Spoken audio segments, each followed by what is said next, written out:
Welcome to Suji's authentic kitchen అండి. ఈరోజు నేను ఎంతో స్పెషల్ అయినటువంటి హైదరాబాదీ పాయా మసాలా ఇంట్లో ఎలా తయారు చేయాలో చూపిస్తాను. చాలా ఈజీ అండ్ ఇంకా స్టోరేజ్ టైం కూడా చాలా ఎక్కువగా ఉంటుంది.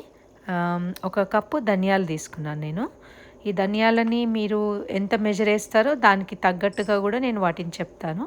ఇప్పుడు నేను ఇక్కడ ఒక చిన్న కప్పుకి 4 టీ స్పూన్ల జీలకర్ర తీసుకున్నాను. అలాగే ఇప్పుడు 3 టీ స్పూన్ల సోంపు. సో చిన్న కప్పుకి ఇవి సరిపోతాయి. అలాగే నేను ఒక 15 ఎండుమిరపకాయలు, అలాగే లవంగాలు ఒక 10 నుంచి 12 లవంగాలు, ఇలాచీలు ఒక 15 ఇలాచీలు. మీరు 2 కప్పులు తీసుకుంటే క్వాంటిటీ వీటికి డబల్ వేయండి, ఎక్కువ రోజులు స్టోర్ చేసి పెట్టుకోవాలనుకుంటే. ఇదేమో బ్లాక్ కార్డమమ్ అనమాట, నల్ల ఇలాచీ అంటారు కదా, అవి 3. తర్వాత ఒక 3 టీ స్పూన్ల నల్ల మిరియాలు, అలాగే 2 ఇంచుల దాల్చిన చెక్క,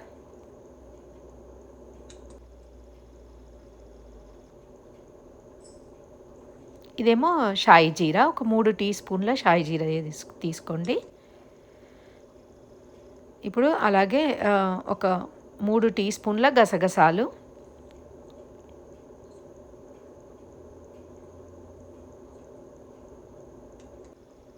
2 టేబుల్ స్పూన్ల ఎండు కొబ్బరి,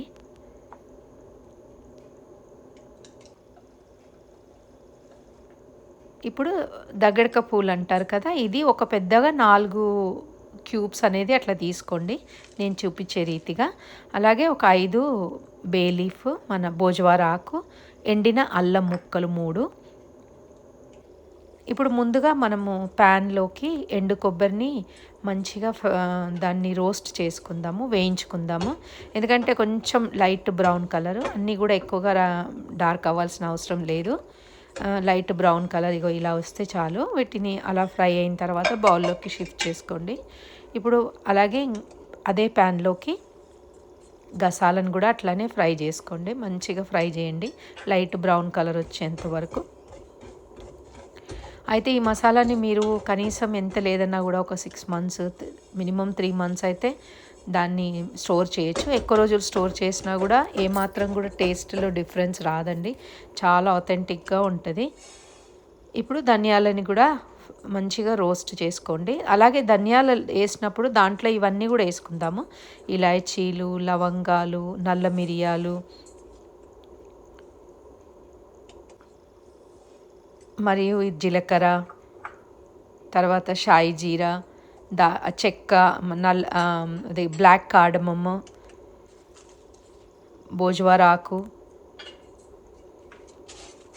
వీటన్నిటిని కూడా మంచిగా దోరగా ఒక అరోమాటిక్ స్మెల్ స్టార్ట్ అవుతుంది కదా ఫ్రై చేసినప్పుడు. వీటన్ని మసాలాది మంచి స్మెల్ వస్తుంది, లైట్ బ్రౌన్ కలర్, ఇగో ఈ రకంగా బ్రౌన్ కలర్ వచ్చేంత వరకు ఫ్రై చేసుకొని అన్నిటినీ ఒక బౌల్లోకి షిఫ్ట్ చేసుకుందాము.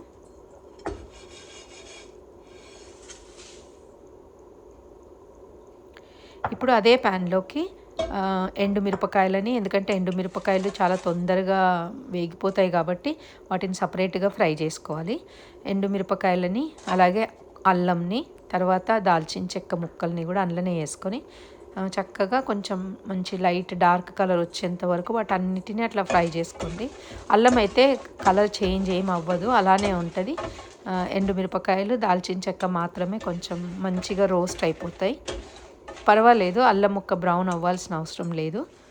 వీటన్నిటిని చూసారా, ఇగో ఈ రకంగా మంచిగా రోస్ట్ చేసుకొని మంచిగా డ్రై రోస్ట్ అయిపోయిన తర్వాత చూడండి, ఇగో ఇలా భోజవారాకు తెంపితే ఇట్లా క్రిస్పీగా విరిగిపోతుంది. వీటన్నిటిని కూడా మిక్సీలో వేసుకొని సన్న పౌడర్ పట్టండి.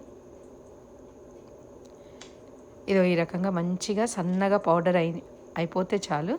వీటిని అన్నిటినీ కూడా చక్కగా మీరు దేంట్లో ఒక మంచి టైట్ అంటే ఫస్ట్ అయితే ఒక బౌల్లో షిఫ్ట్ చేసుకోండి మసాలా అంతటిని. మిక్సీలో వేసాం కాబట్టి కొంచెం వేడిగా ఉంటుంది కదా, కొంచెం చల్లారనియాలి. అది కనీసం ఒక గంట సేపు అట్లా బయట అట్లానే ఉంచండి. తర్వాత ఒక మంచి టైట్ కంటైనర్లో దాన్ని స్టోర్ చేసుకోండి.